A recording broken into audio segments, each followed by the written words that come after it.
we're at the top of the hour. Hello, everybody. My name is Madeline, and I am the Energy Storage Manager at Soligent. I'm very excited to kick things off and introduce Jeremy Niles. He is the Marketing Manager for the clean energy sector of Generac. And we're going to be talking about load management. I'm particularly interested in this topic because batteries have been around in the residential market for some time now, but getting really dialed in on managing your loads and understanding how and when to use your battery is kind of the next frontier and the next really important thing that we need to be doing with the way that our storage is working. So Generac is doing a really great job of, creating a product line that supports this feature. So we are going to hear Jeremy give us all the details. So without further ado. Right on. Thank you so much, Madeline, and welcome everyone to today's presentation. As you already know, this webinar is about load management. What we're going to be focusing on is understanding it, what it is, and how to use it to your advantage to design higher performance solar and storage installations, and of course, how to make that work for you, how to sell systems better that meet your customers' needs with a higher value product. So let's dive in. Kind of just outlining what we're talking about here today. Load management, I think, is probably gonna be as revolutionary and impactful to solar and storage as storage was to solar. We're gonna get into this more, and we're gonna show you a bit about how load management lets you install less equipment to cover more loads. And if you can imagine that, doing more work with less equipment, the benefit is pretty obvious when you are in a competitive market. If you have load management as a trick up your sleeve, you can sell a higher performance system for less money and be able to win more bids in your marketplace. It's also going to provide a handy workaround for some sticky code issues. If, for instance, your AHJ enforces Article 702, you're going to have a way that you can meet that code without having to oversell storage or be quite so prescriptive with the way that you allocate or size loads to a protected loads panel. For your information, this is who I am. My name is Jeremy Niles, and I'm the Channel Marketing Manager for Generac's Clean Energy Solutions Group. Basically what that means is I'm completely dedicated to supporting you, our dealers, our installers, and distributors with programming, education, and promotions that are going to help you sell. I've been in solar and storage for 7 years now, and I came to Generac with Pike Energy at the time that we were acquired by Generac. It's been a pretty awesome ride so far. Later on, he's not up here, but I'm going to be joined by Sam Eckel, and he is one of our sales applications engineers, and he's going to help me field any of the more technical questions that you all throw at me. Great reminder, there is a question and answer feature in Zoom's webinar platform here. I do encourage you, at any point you have a question, please type it in to the Q&A box, and we'll get to that at the end of the program. Sam, getting back to Sam here, he's a key contributor to our manuals, our installation diagrams, and any of the other technical resources that you'll find at generac.com. He travels an awful lot supporting installations all across the country, even during COVID time. So we're really lucky to have him here today. And because his time is much more valuable than mine, I'm actually not putting his contact information up here. I don't want to. I'll take the spam. Leave Sam out of it. Okay, so here's our agenda for the hour. We're going to have a quick look at Generac as a company, take a look at our history in the energy technology space. And then after that, we're going to get into a quick orientation on the PWRcell system. If any of you are unfamiliar with PWRcell, this is going to be just a brief orientation to our product line. And then we'll get into discussion. What is the problem that load management solves? And then, of course, how do we solve it? How do we do that with load management? And then we're going to show you a couple good examples about how to actually implement these solutions for yourself, both as a designer and as a salesperson, so you can win more contracts and make more sales using PWRcell. So let's dive in here. If there's one thing that you should know at Generac, it's that we invented home backup power. Since 1959, we've been making generators that keep people's lights on. And in 1989, we brought another massive technical innovation to market. That was the automatic home standby generator. Since then, we've been imitated by a lot of the biggest brands on earth, but we have never been duplicated. And we've grown into a company, taking in over $2 billion in revenue per year, market cap in the 30 billions, I believe now.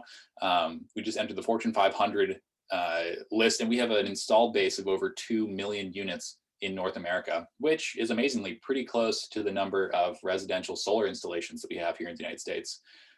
Now we're innovating again. We're not satisfied just being, a large, old, stable American manufacturing company. We're taking it to the next level, and that's what we're doing here with whole home solar and storage, and that's what PWRcell is. This is our first entrant to this exciting market. So, of course, we did not invent this category. We didn't invent solar or batteries, but I do think that we're going to perfect it, and I do think that our load management scheme is going to be part of what really sets us ahead and apart from the rest of the field. So let's check it out.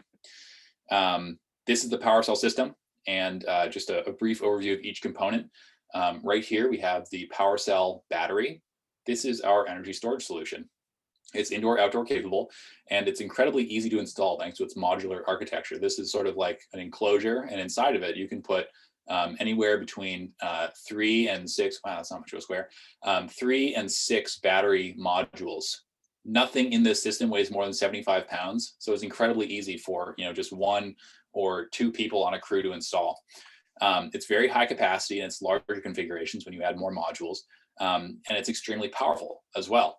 One other really neat thing is that it DC couples to the PWRcell inverter here, which let's take a look at that. Super efficient connection between the solar that you're going to have up here on the roof, right, and the battery and the inverter. The PWRcell inverter here, unlike other systems, unlike other systems, right, they're going to have a battery inverter or have an inverter built into their battery, like some of the sort of bolt-on AC couple batteries out there. This is the only inverter in the system. The PWRcell inverter is the only inverter you need in a PWRcell system. It controls both the solar array and the battery storage, and DC couples to both of them. So it's extremely efficient, and because everything is talking using the same DC bus format, it's a totally plug and play install. There's no messing around with communication cables or wireless communication formats, whatever. It's a really simple installation. Importantly, this is a transformerless grid forming inverter, which means that when the grid goes down and it's time to start powering loads on the AC side, in less than 1 second, it's creating its own 240 volt, 60 hertz grid to keep your client's home powered. Pretty fantastic. Doing this without any intermediary or help from an external auto transformer. Last but not least here, we have the PWRcell transfer switch, okay? And this is a specialized transfer switch that is based on, the ones you might be familiar with. If you're familiar with Generac, we sell these for our generators, but this one is optimized to work with the PWRcell system. In a whole home backup system where the inverter diverts backup power to all the loads in the home, that's what we're talking about here, right, is whole home power. This switch cuts off the grid and keeps all of that power on premises. Additionally, it has some load management features built right in that allow it to control HVAC loads via their connected thermostats. So again, purpose-built ATS, has some load management capabilities built right in. PowerZone is our rooftop solar solution.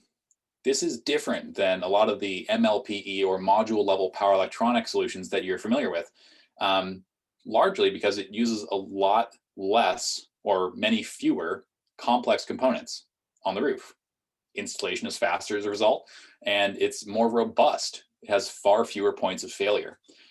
Despite having fewer electronics on the roof, PowerZone still yields excellent shade performance and better performance actually in full sun than module level power electronic systems, right? They have to feed all of those little computers and power electronic converters. With PowerZone, a single string can carry up to 7.5 kilowatts. So for a lot of installations, you're going to get to do a lot less wiring, save time, save money when you use PowerZone with PWRcell. That's PWRcell in a nutshell. Essentially, because Generac owns each component, up on the roof, We own the inverter, the battery, and now, the user app experience and all of these fantastic AC side load management solutions that we're, covering today here. I think we can pretty safely say that we have the best integrated solution on the market. And the results speak for themselves. Not only is it well integrated, but that integration kind of reveals itself in this way. We have much higher power, much higher capacity, and much greater motor starting capacity than any of our competitors. So I think that you don't have to focus on the soft benefits. You can really see that those soft benefits pay dividends in the form of higher performance on this side of things. So speaking of high performance, we have a really high performance system. It's clean, simple to install, powerful, lots of capacity, very well integrated, cutting edge, winning the spec war, etc. But there is this problem that is always persistent, and that's that even when you have the most available, people always want more. And if you want to give them more the way that you always have, it's pretty expensive to do so. And let's see what I'm talking about here. What I'm talking about is that current systems are performance limited. To get more power or more capacity from a system, say a battery system, you have to increase the size of that system, right? If you want to cover more loads with a battery, then you need to get more power or more capacity from that battery, which means that usually you have to add another battery or several. And that's a really expensive way to add performance. And I might argue that because power and capacity are proportional to the dollars that you're spending on that system, you're not really increasing performance at all, right? We know how to optimize. We know how to increase the performance of every other technology that we use. Car engines, are smaller and produce more horsepower using less fuel than they did in the past. Computer processors, solar panels, cell phones, all these things doing the same, following the same kind of trend, right? No one's adding 2 engines to their car because they want more power. So why do we do this with batteries? What if we could break free of that 1-for-1 relationship, right? Dollar for dollar, kilowatt for kilowatt, how do we add performance rather than just adding batteries to a system? And today's webinar is going to cover, again, some Generac exclusive technology and design strategies that you can integrate today to design higher performance systems that provide better value than anything else on the market. So before we go there, let's look at where we have been. Let's look at what's currently going on in the market. What solutions dominate and why? What is the status quo for solar and storage integration? And if you've done this before, you know that it's the sub panel, right? This is what we've all been doing for a long time. This here is the main panel. And in order to back up loads in the home, we have installed a sub panel. We've moved the most important loads in the home to this little guy over here with a pretty hard limit, in this case, 33 amps has been typical. And these are attractive. They worked out well because it kind of deburdens the installer. You get to set a hard limit. You don't have to try to sell enough storage to cover everything in a home. You don't have to try to design a custom integration of any kind. You down select to the essential loads. You place them in a separate panel and just install enough battery to cover those. And that's been it. And that's been okay, but it's not exactly high performance, right? It gets the job done, but only having access to the essentials during an outage is really not enough for everyone, right?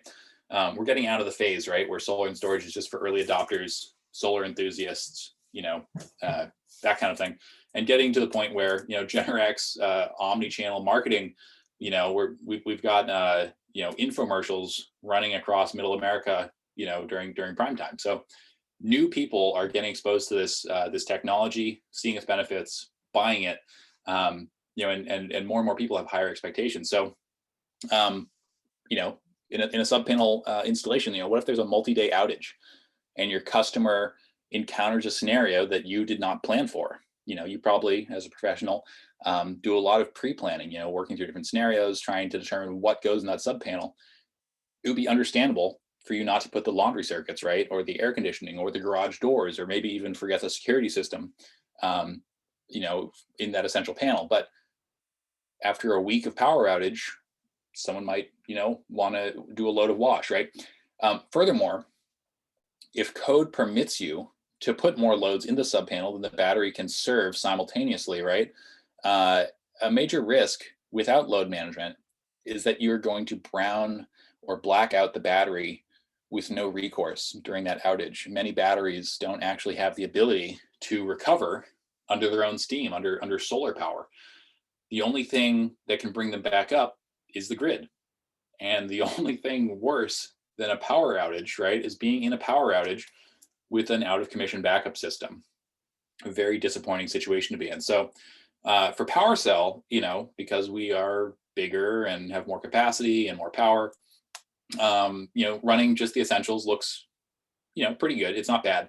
And you might actually be able to keep on some of the larger essentials, right? Your well pump, that kind of thing could reasonably be on the protected loads panel. But what about all that other stuff in your customer's home, right? How do you tell them that they can't do the laundry or open the garage doors or use the entertainment room during an outage?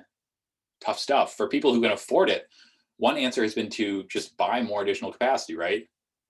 And this works, but it's a major investment. And it's just to meet a temporary spike in demand, right? That extra capacity is going to be sitting around unused probably more than 99% of the time. It would be kind of a big waste. And not to mention, you need a lot of room to install a system like this. So what is the higher performance solution? Spoiler alert, it's going to be load management. The world continues to be an unpredictable place. People are spending more time than ever at home. And more people, again, because of, just the way the market's going and the efforts in part because of the efforts of Generac's marketing here, are taking a serious look at solar and storage as a solution to not only backup power, but to cost savings as well. And to meet the needs of every homeowner, we have to go beyond the subpanel. We have to go beyond overbuilt. We need to produce higher performance systems. So let's start with the metaphor. We're getting, about halfway through April here, and just about 1 year ago, more than a year ago, the entire world was getting engaged in what is the biggest discussion about load management ever, I think. And of course, at that time, we were not talking about solar and storage, at least not on that large scale, right? We were talking about how to make the most of our limited resources in response to coronavirus. And what we came up with as a plan was that instead of using a lot of resources to build more hospitals than we generally need, we enacted load management strategies that allowed us to keep our existing hospitals running at or below capacity, right, without exceeding capacity. We call that flattening the curve. The idea behind load management for solar and storage is similar, although obviously a lot simpler, and the stakes are obviously much, much lower. Basically, load management allows a solar and storage system to run at capacity while safeguarding against system failure, rather than overbuy or overbuild a system, add a lot of capacity that will sit around, when there's not a spike in demand occurring. We can use load management to intelligently control and sequence the way that loads turn on. When we manage loads, we ensure there's always enough capacity for the highest priority loads. And we can see on the graph here, the difference between a system that involves load management and one that does not, right?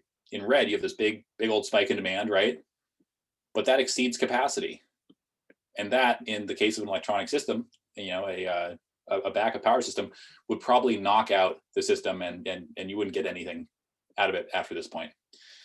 In blue, we can see that we have load management, right, with protection here. When we run at or under capacity, everything, we get to serve all the needs here, and runtime is actually extended. So load management actually enables a higher performance system here.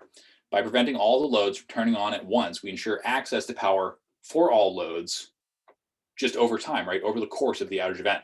The result is a system with the same capacity, the same cost, but much higher performance.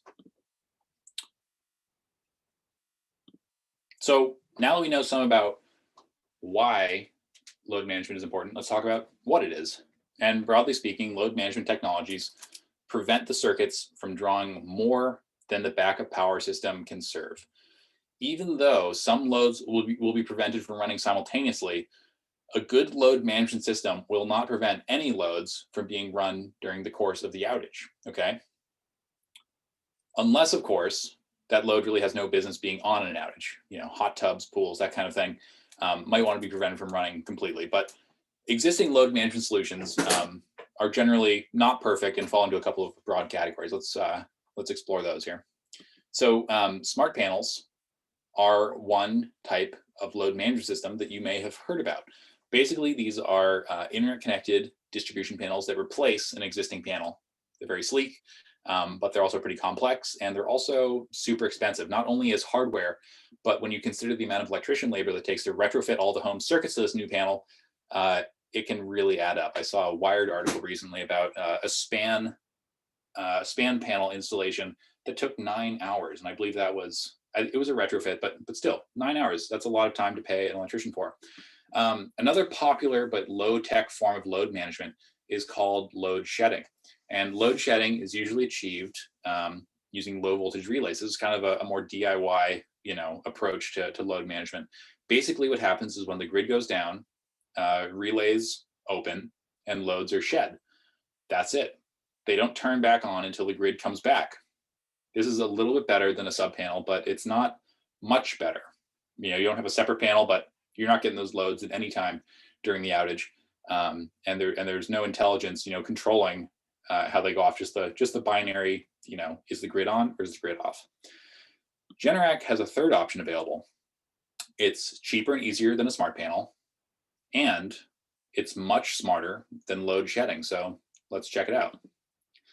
Here are some of the components that we use in our load management system. We're not going to take a terribly deep dive on any of them, but I do want you to be familiar with each component just generally. The PWRcell ATS is what islands the system in a whole home configuration. This is what we saw earlier. Basically, it breaks the connection to the network when the grid goes down so that all of the solar and battery energy stays on premises. Smart management modules do most of the actual load management. They install in line to existing home wiring. You can install up to 8 of them. When the inverter is having a hard time meeting the demand of transferred loads, it sends a signal to the SMMs, which drop the loads in reverse order of priority so that the most essential loads are never interrupted.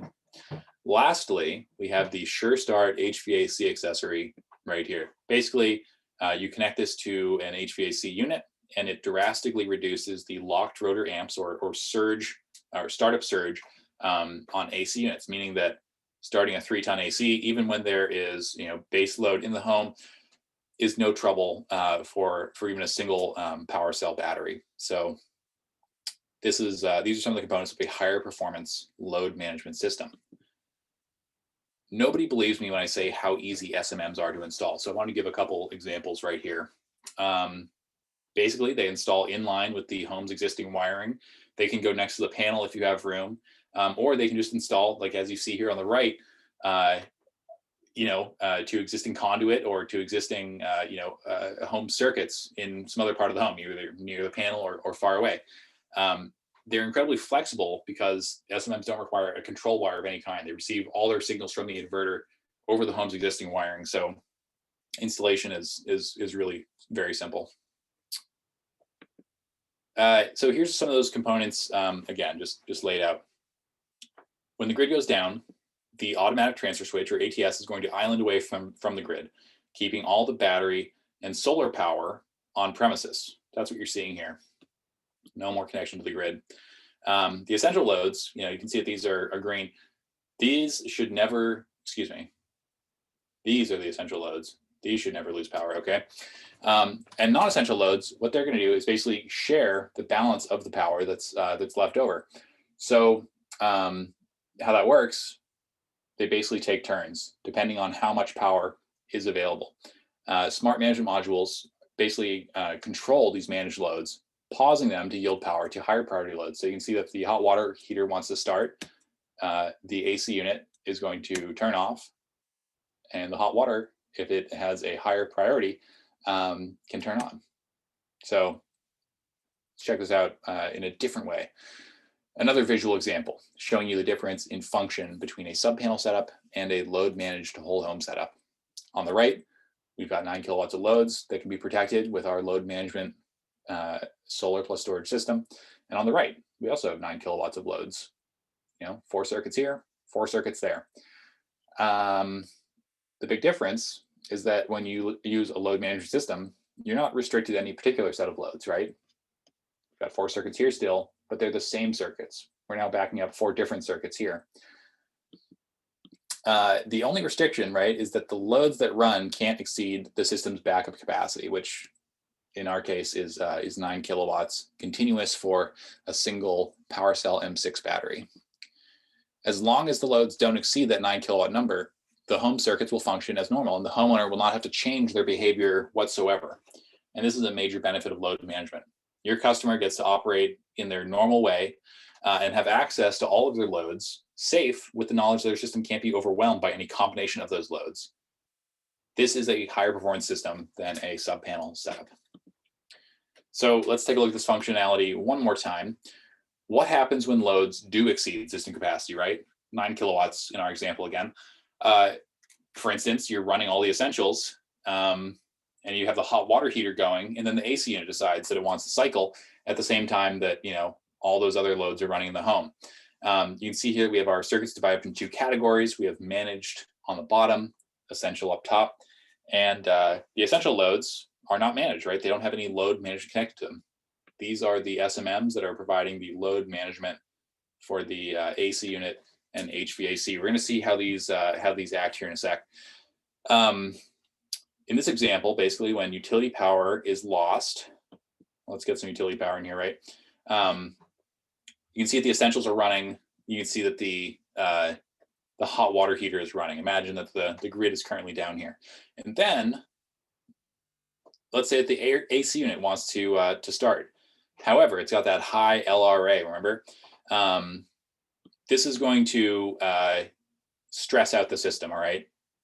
This is going to stress out the system because now all these loads are trying to run.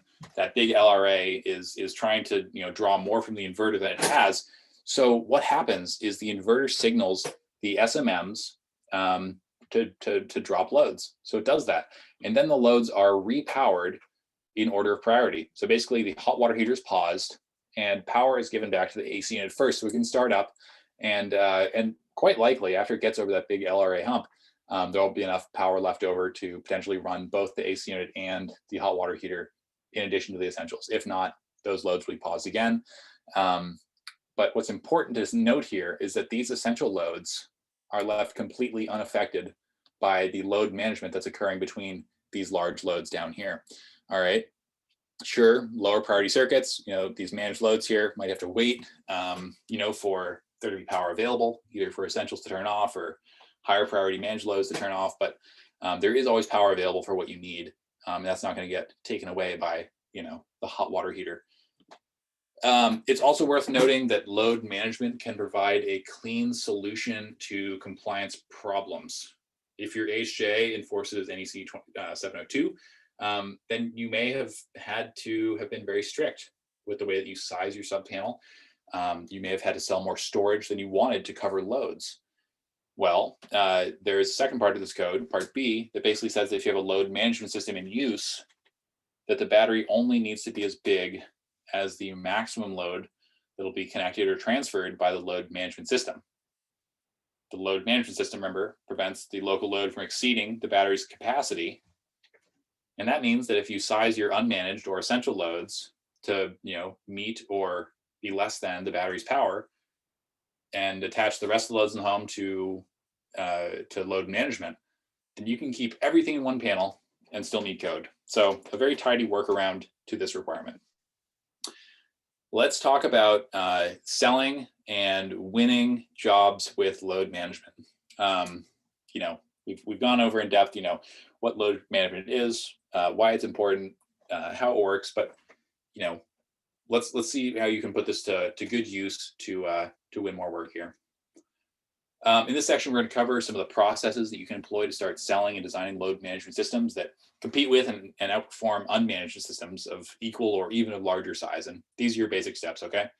First thing you're going to want to do is gather information. We're going to go over these in more detail in a moment.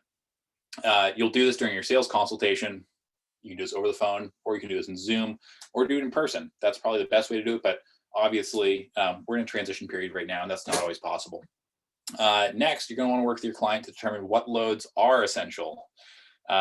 Next, you're going to want to enter your load data and your client's wants into our load sizing tool. You can do this on your own, but we have a nice tool available for you that we're either going to attach or link in the follow-up email and get it out to you after today's program. And then finally, you can compare. Do this with your client and show them what a PWRcell system can do for the money versus what a competitor can do. All right, so back to step one here. When you go to your client's home, it's really important that you gather as much information as possible, right? And I'm not talking about just data. I'm not talking about information about, their wants and needs as well.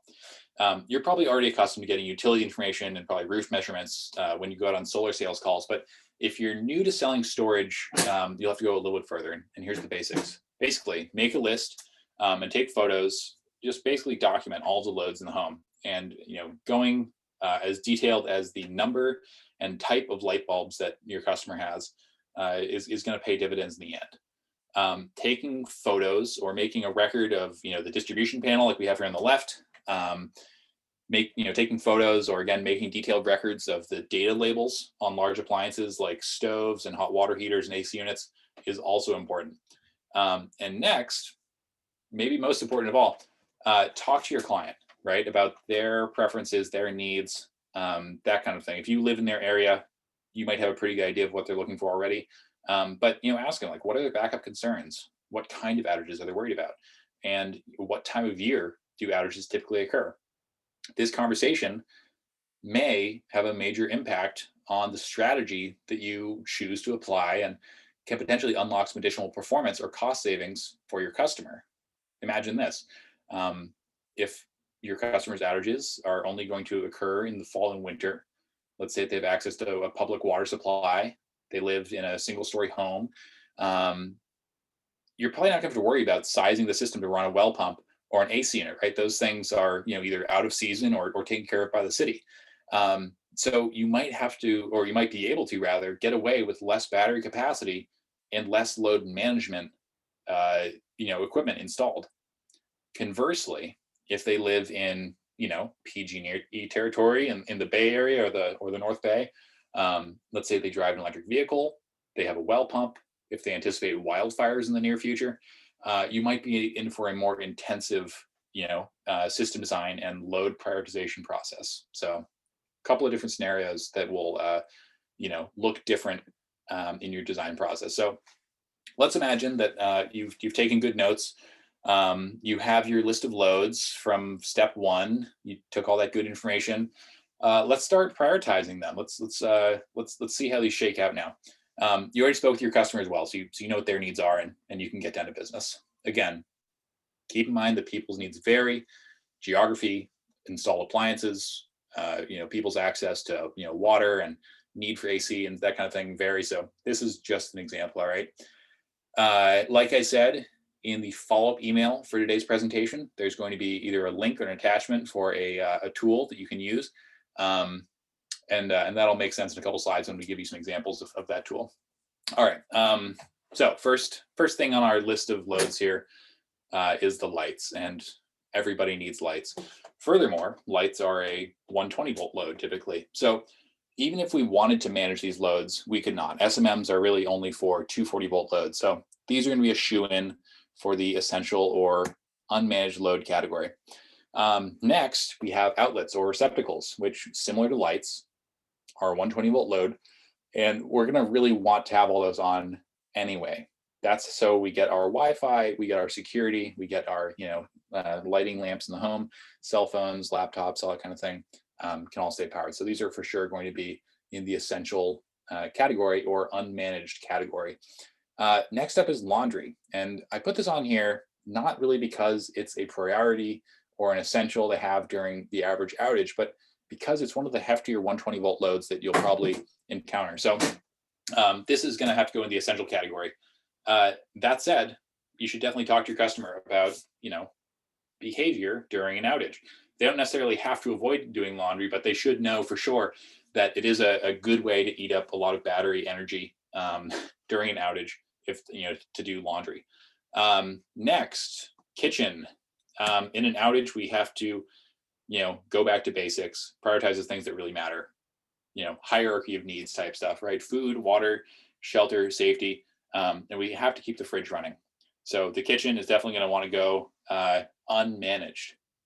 Note, however, that if your client has an electric range, that's a really big appliance. It might be drawing up to 5,000 watts on its own, which is roughly or in excess of probably half the backup power that you have to play with if you're using a single battery power cell system. So if that is the case, you might consider putting the stove on a managed circuit. Again, that's going to be kind of a case by case calculation that you do. Next up is the hot water heater. If your client has a tank type hot water heater, you can think about that appliance basically as a storage device, like a thermal storage device. It's going to keep that water hot, even if it misses a heating cycle or two. Just like we showed in the animated example earlier, this is really an ideal load to manage with an SMM. Manage the hot water heater by default every time. It's a great choice to reduce your total power liability in backup times. The well pump, again, back to basics. You got to have food, you got to have water. So we're going to be putting this well pump into the essentials category. You would never want to be in a situation where HVAC or something more frivolous, right, is getting priority over hydration and basic hygiene. And speaking of more frivolous, the hot tub.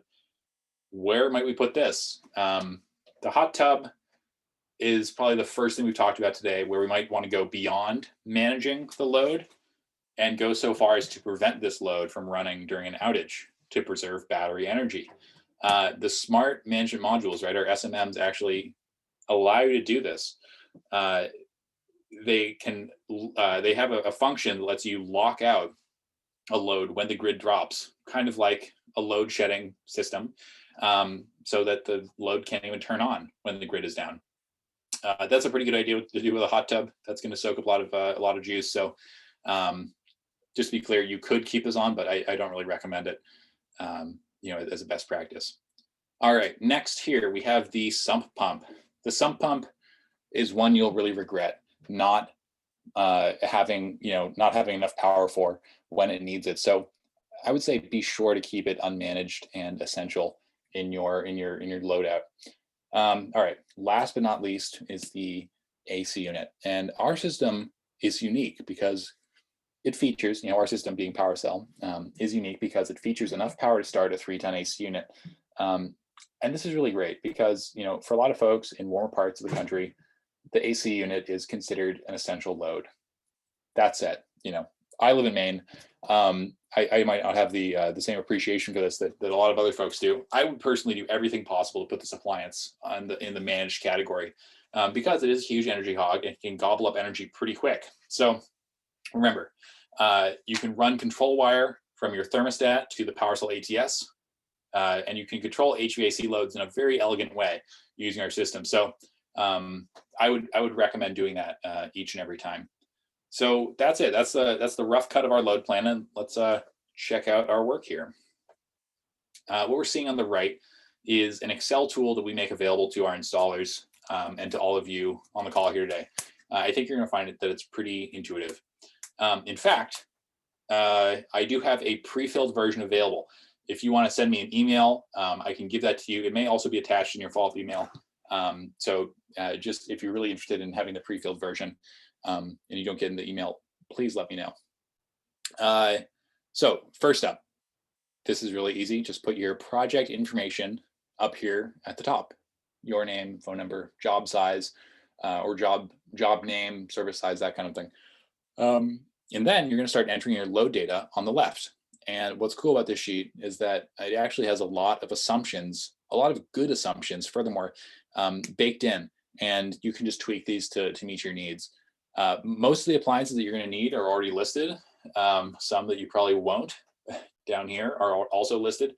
And you can tweak all of these so that, if you have, and I've checked out most of these, and these are all pretty spot on for your average, appliance. But if your sump pump or your septic grinder, whatever, vary wildly from what you have here, these numbers are all editable. we have all different sizes of well pumps and AC units represented. Basically what you do is you just, enter in the quantity of that load that you have here, and then say here whether or not that is a managed, unmanaged, or locked out load. And what happens is the results start adding up on the right here. You keep track of your results over here. And we have this one cell up here showing the NEC calculated load. Basically what that means is that it's taking these numbers, applying the same logic that the NEC code applies to the load calculation, and spits out this number. If the cell is highlighted green, then your chosen battery configuration is big enough to cover it. And if it's not, then we'll show you what to do. So zooming in. All right, this is just a little bit closer look at our results. So again, this field right here is important. It's basically a sum of the unmanaged or essential loads that you enter on this side of the sheet. And in this case, we have 6 modules. We've got 6 modules in this battery, which very tight fit here. I think that these do, this is like 9 kilowatts continuous. So what we could do actually is we could actually reduce this by 1 module, do a 5 module battery, and we would have a 7.5 kilowatt battery.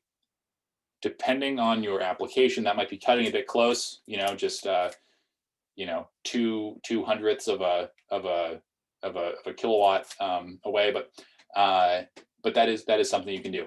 If you wind up with a red highlight here, where the load that you have calculated on the left in excess of the battery power you have available, what you can start doing is playing in this column here, this managed load column. And basically what you can start doing is just making more loads be managed. The more loads you manage, the lower this number right here is going to be. Basically, you reduce that transferred load liability. Again, it doesn't really mean that you're going to lose access to those loads.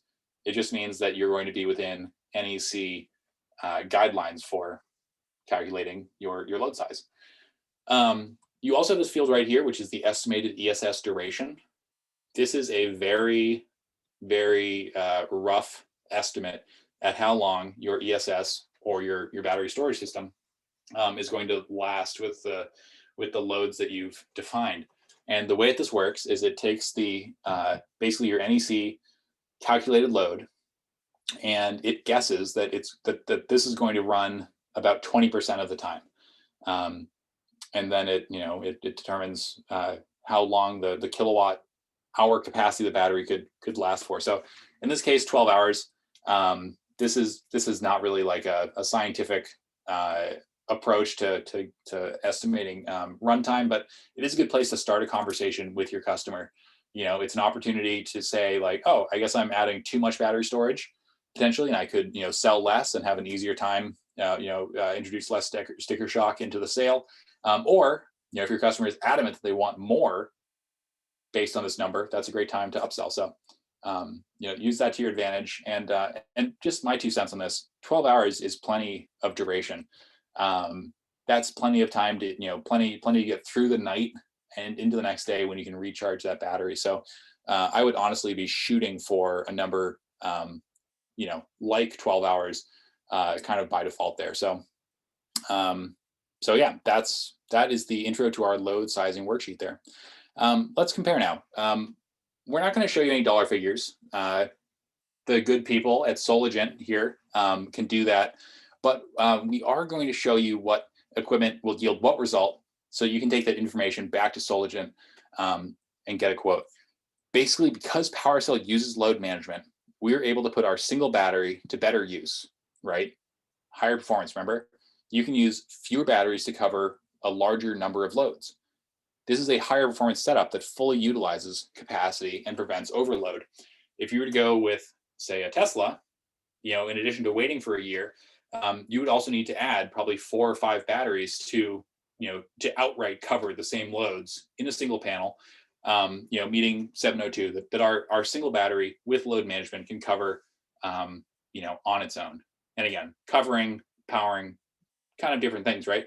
But more commonly, what you're going to do is you're going to install, 2 or maybe 3 power walls to a sub panel, and then simply drops in the larger loads when the grid goes down. And you'll probably do it with a sub panel configuration, like we're showing here.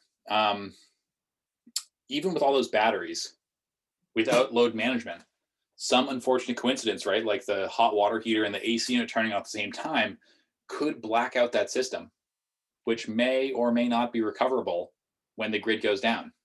So let's take a look at some of the big differences here. Number one is number of batteries. Our single power cell protects nearly twice the loads that 3 Tesla Powerwalls can protect. We're not saying that it's as powerful or has as much capacity. We're saying that it protects, that it does the same function, and keeps all those things protected when the grid goes down. And that's thanks to load management. Batteries aren't cheap. So quoting fewer, higher performance batteries can open up doors for salespeople in a big way. Complexity of installation.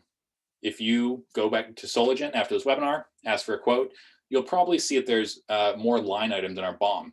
That's because we have a modular construction, but it is a simpler installation. You'll need fewer people on site, you'll run less conduit, and there's no heavy lift. Every component is designed to fit together, to work together, and nothing weighs more than 75 pounds. So it's a much simpler installation. Next is capacity. The Tesla system has a lot more capacity. This Tesla system that we're looking at here with multiple batteries, it's got tons of capacity, but this is all stranded energy that you paid for, or that your customer paid for, but they're not going to use on the day-to-day, right? It's going to be sitting around waiting for, the once in a decade outage that may or may not come. 12 hours of backup power is more than enough for 99% of outages. And it's really only desirable when you're expecting multi-day outages and the sun is not expected to rise. And in that event, you can always add a second power cell battery to get, in our load scenario, right, a full 24 kilowatt hours, or a full 24 hours rather of backup power, up to 36 kilowatt hours. So really a much higher performance system with PowerCell. This is what higher performance looks like. This is what a better integrated system looks like. More power, more capacity, whole home backup, brought to you by load management. So that's it. That's our presentation today. And before you go, I just want to impress upon you that Generac has a product that is going to perform better for your customers and be easier to install and service for you. The PowerCell is not just an end-to-end system in the sense that our optimizers, inverters, the whole thing works together. It's ours. It actually goes a lot deeper than that. We are a business partner. We're not your competitor. We're the recognized leader in home backup power, right? We're the brand your customers think about when they need energy security. So when you sign up to become a power partner and start selling the PowerCell system, what we're going to start doing is sharing pre-qualified leads with you. We book them. We send them to you as pre-qualified in-home consultations. So we're going to start feeding you leads. We're going to deliver the entire system. And if you ever have trouble with any component in the system, whether that's on the roof or in the battery or wherever, you just have one number to call. And that's a lot more than our competitors can say. So to sweeten the deal, for a limited time, we're offering new installers this special incentive to try PowerCell. It's called our welcome offer. Kind of like when you go get a new credit card, you get some cash back. And this kind of works the same way. We're going to give you $1,000 cash back when you register your first system. This is eligible between February 15th and July 15th. So I'd say step on it. This $1,000 is really enough to offset the cost of training your team, getting them certified, plus get you some extra margin on your inaugural installation. So visit the website that we have on screen here. Welcome offer down here. This is also going to be in your follow-up email, a link and a brochure. But yeah, please go there. Please register, and that's it. I want to say I really appreciate everyone spending time with us today. I know you could be out, making money, doing your job, but you chose to spend your time here with us, and I really appreciate it. So